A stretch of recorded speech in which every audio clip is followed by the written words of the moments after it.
اسم اللہ علیہا صواف فإذا وجبت جنوبها فكلوا منها وأطعموا القانع والمعتر كذلك سخرناها لكم لعلكم تشکرون.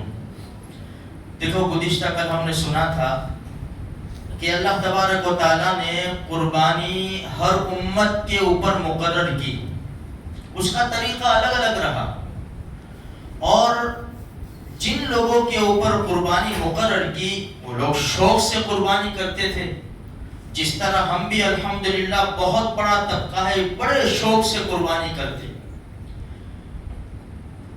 قرآن کریم کی جو آیت کریمہ ہے وَالْبُدْنَ جَعَلْنَاهَا لَكُمْ، یہ سورہ حج کی جو گزشتہ کل بیان ہوا تھا. بدنہ کہتے ہیں اس اونٹ کو جو حاجی لے کر چلتا ہے.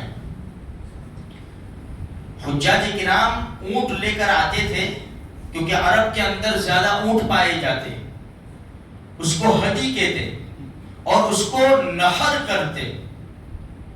سارے جانوروں کو ذبح کیا جاتا ہے، اونٹ کو نحر کیا جاتا ہے. بڑا عجیب انداز قرآن کریم نے بیان کیا ہے. اللہ ہم کو صحیح سمجھ دے دے.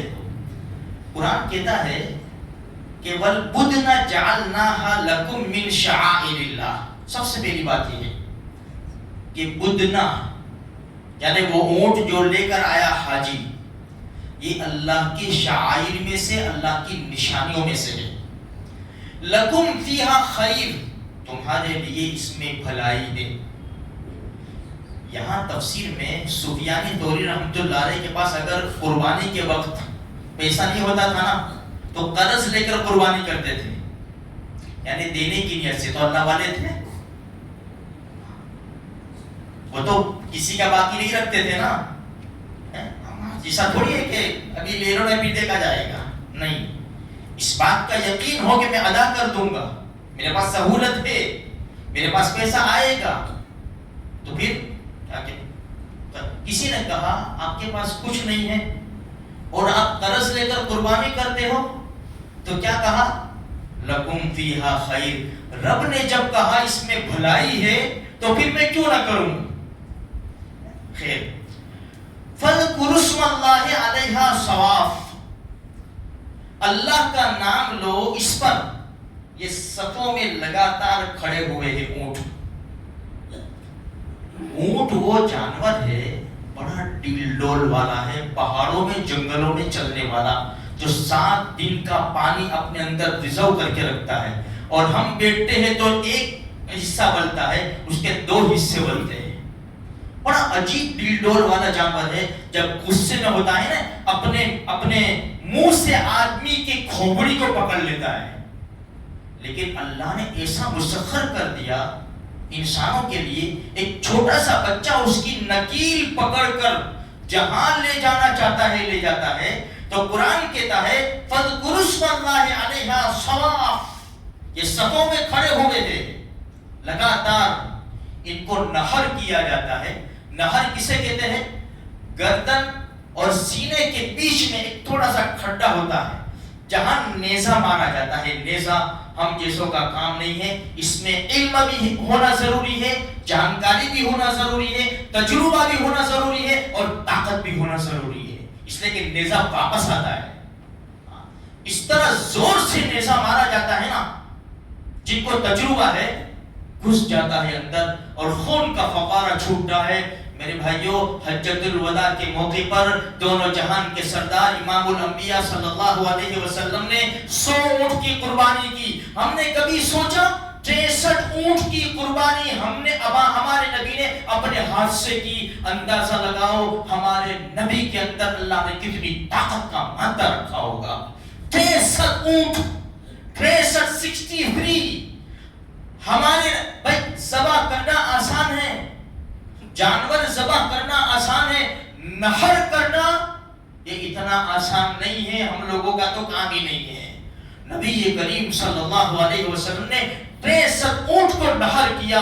جو بچے تھے وہ حضرت علی رضی اللہ تعالی عنہ نے نحر کیے. جیسے قرآن نے کہا ہے اِنَّا أَعْطَيْنَاكَ الْكَوْثَرَ فَصَلِّ لِرَبِّكَ وَانْحَرْ.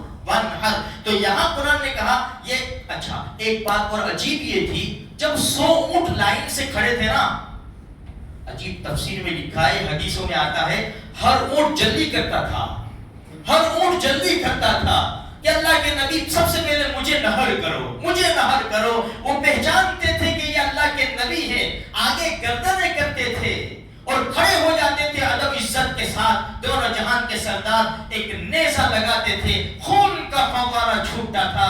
اللہ اکبر! جانوروں نے پہچانا، کاش میں اور آپ بھی اپنے نبی کو پہچان لے لیں اور مر میٹے ہمارے نبی کے طریقوں پر، ہمارے نبی کے احکام پر، تو پھر زندگی کہلائے گی۔ ورنہ میرے بھائیوں، اگر اللہ کے رسول کی ذات کے اوپر کیچڑ اچھالا جاتا ہو اور ہماری ذاتیں بالکل ٹھنڈی ہو کر بیٹھی ہو تو زمین پر رہنا ہمارے لیے گوارا نہیں ہے۔ پھر زمین کا نچلا اوپر سے بہتر ہے ہمارے لیے، اس لیے کہ ہم اتنے کمزور ہو گئے ہیں۔ اپنی جان اور مال کے لیے تو ہم لڑ سکتے ہیں، لیکن دونوں جہان کے سردار کی شریعت کے اوپر، طریقوں پر، ان کی ذات کے اوپر جب کیچڑ اچھالا جاتا ہے تو ہم خاموش بکری کی طرح بیٹھے ہوئے ہیں۔ کیا یہ محبت؟ اٹھاؤ صحابہ کرام کے واقعات، کسی کی طاقت نہیں تھی اللہ کے رسول کی ذات کے اوپر کیچڑ اچھال کے چلے جائے۔ خیر، جانوروں نے پہچانا، اللہ ہم کو بھی صحیح پہچان نصیب کر دے۔ اچھا، اب قرآن کا انداز دیکھو، فَاذْكُرُوا اسْمَ اللَّهِ عَلَيْهَا صَوَافَ، یہ سب در سب آتے ہیں، نیزہ مارا جاتا ہے۔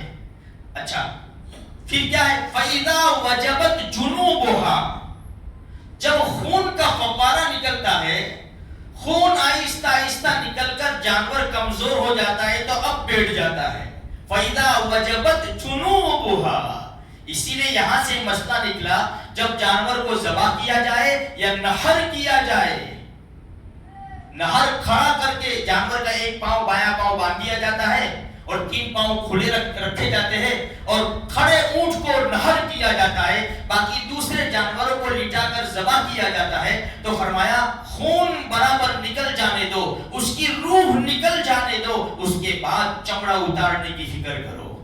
تو قرآن کیا کہتا ہے؟ فَإِذَا وَجَبَتْ جُنُوبُهَا، جب یہ پہلو کے بل بیٹھ جائے اونٹ، فَكُلُوا مِنْهَا وَأَطْعِمُوا الْقَانِعَ وَالْمُعْتَرَ، تو اب خود بھی کھاؤ، پھر اس کو ذبح کر کے ٹکڑے وغیرہ گوشت بنا کر خود بھی کھاؤ اور جو غریب لوگ ہیں ان کو بھی دو، جو گھر بیٹھے ہوئے ہیں مانگتے نہیں ہیں۔ فَأَطْعِمُوا الْقَانِعَ وَالْمُعْتَرَ، اور وہ غریب جو مانگتے ہیں ان کو بھی دو اور سب مل کر کھاؤ۔ کذالک سخرناھا لکم لعلکم تشکرون، اللہ نے تمہارے لیے اس کو مزین کر دیا تاکہ تم شکر گزاری کرو۔ میرے بھائیو، بس اللہ تبارک و تعالی ہماری چھوٹی بڑی قربانی کو قبول فرماوے اور یہ قرآن کریم جس انداز سے ہمیں سمجھا رہا ہے اس کو سمجھنے کی اور اس پر عمل کرنے کی اللہ ہم سب کو مل کر عمل کرنے کی توفیق عطا فرمائے۔